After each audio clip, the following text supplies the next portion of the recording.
She wedged the broken board into place with more hope than strength, pressing her shoulder against the warped wood while her fingers searched for a nail that wasn't bent or rusted through. The board groaned, threatening to give way, and for a moment she thought it might collapse just like the cabin had. Just like everything else. She held her breath until it stayed put, then lifted the hammer again, ignoring the sting in her palm where a splinter had already drawn blood. The land around her was too quiet. Not peaceful, never peaceful, but hollow, as if sound itself had learned to keep its distance.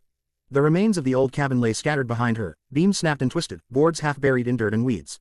That place had been her home once. Her husband's laughter had filled it, his boots had tracked mud across the floor she'd scrubbed every Sunday. Now it was nothing more than a reminder she couldn't afford to look at for too long. She worked anyway. Every strike of the hammer echoed across the open land, sharp and lonely. Sweat mixed with dust on her skin despite the cool air, and her arms ached in a way that went deeper than muscle. She didn't stop. Stopping meant thinking. Thinking meant remembering the sound of the roof giving way during the storm, the sickening crack of wood, the moment she realized he wasn't getting back up. No one had stayed long after the funeral. Neighbors brought food for a few days, then excuses. Pity was easier to offer from a distance. Advice came freely. Sell the land, go back east, find family, but none of it came with help. This place had been her husband's responsibility in their eyes, and with him gone, it became hers alone. She bent to pick up another board, thinner than the last, edges chewed by weather and time. It would have to do. Everything would have to do. That was when she felt it. Not a sound, not movement, just the unmistakable sense of being watched. Her back stiffened, shoulders tightening instinctively. Slowly, she turned her head. He stood near the fence line, a few yards away, half in shadow. Hat pulled low, hands loose at his sides. He hadn't announced himself, hadn't coughed or shifted his weight. He was just there, like he'd been there for a while. Her dead husband's brother. Her chest tightened in a way that surprised her. Of all the faces she expected to see, his unsettled her the most. He carried the same broad shoulders, the same dark eyes, but where her husband's face had always softened when he looked at her, his brother stayed guarded, unreadable.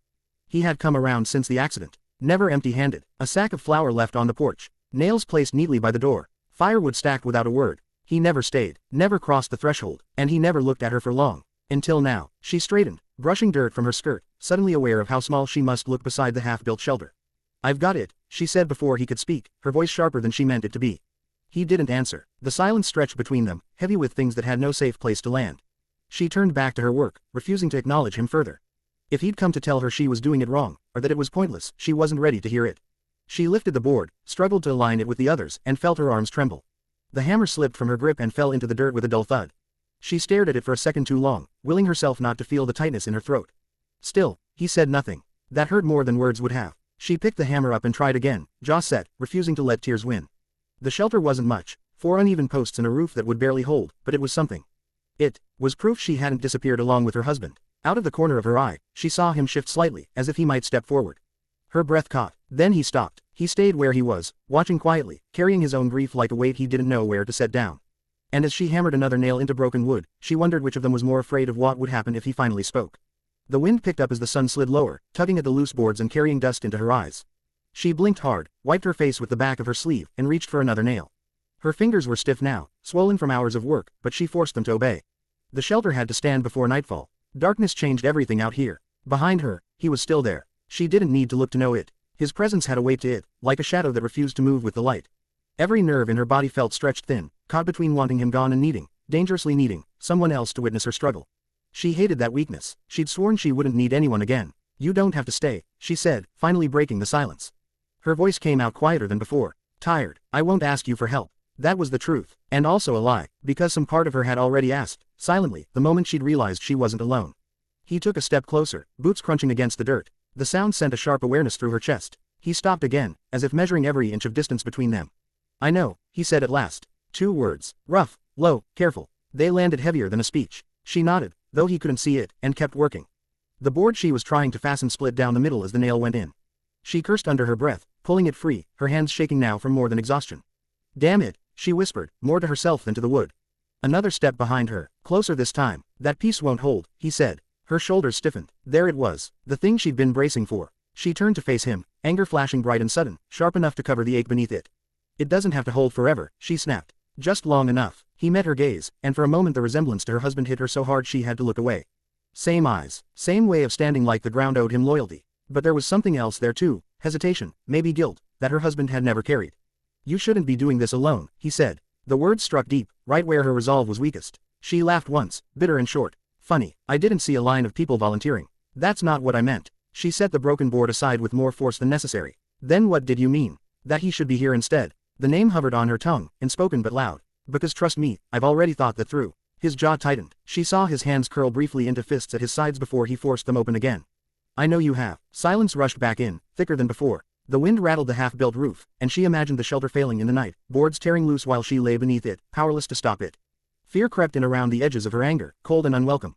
She hated that he could see that fear. Or worse, understand it. I'm not asking to take his place, he said quietly. I wouldn't dare. That made her look at him again. I just can't stand here and watch you break yourself trying to prove something to nobody.